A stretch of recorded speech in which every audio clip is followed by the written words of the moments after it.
कंवल साहब आप फरमाइएगा कि पंजाब की असेंबली तहलील करना और केपी की असेंबली तहलील करना, ये खान साहब ने तो बता दिया कि हम कब कर रहे हैं, लेकिन साथ ही साथ उन्होंने एक खर्चा ये भी जाहिर किया है कि ज़ाहिर है ये दोनों शेल्टर्स थे जो उन्होंने कहा है कि हम दोनों असम्बलियाँ कुर्बान कर रहे हैं। जैसे कि हमने सुना है हमारे वज़ीर आज़म कहते हैं कि हमने सियासत कुर्बान कर दी रियासत पे, लेकिन यहाँ पर असम्बलियाँ कुर्बान होंगी। आप लोगों को इस चीज़ का खौफ नहीं है कि आप लोगों के शेल्टर्स चले जाएंगे? इमरान खान साहब पे ऑलरेडी केसेस बने हुए हैं, इसके लिए कोई स्ट्रेटजी तैयार की है आप लोगों ने?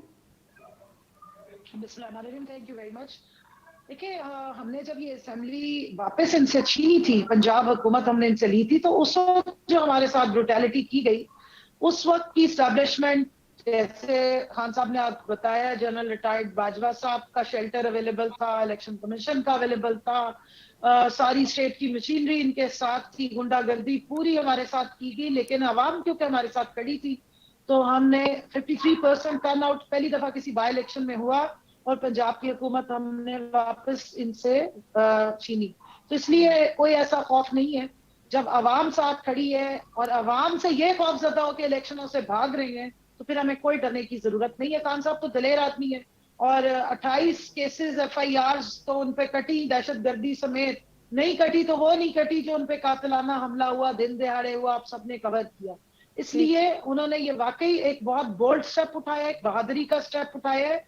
और क्योंकि वो इसको अपना उन्होंने जैसे बयान किया कि जिहाद समझते हैं, ये कोई हुकूमत की और इकतदार की जंग कंवल नहीं साहिबा, है, ये लेकिन इस पे पाकिस्तान बहुत की सारी बका की पेचीदगियां भी आवाम की। हैं। हम राजा आमिर अब्बास साहब से भी इस पे गुफ्तगू करेंगे, लेकिन मैं आपसे जानना चाह रही हूँ कि आप लोगों ने अगर असेंबली तहलील कर दी तो सबसे पहला मरहला ये होगा कि निगरान सेटअप लगाना है, उस पर बातचीत करनी है और उसकी पेचीदगियां भी हम डिस्कस कर लेंगे। लेकिन आप लोगों ने इस पे गौर गौस किया है कि कैसे हम हुकूमत को कायल करेंगे, अपोजिशन को कायल करेंगे दोनों सूबों में?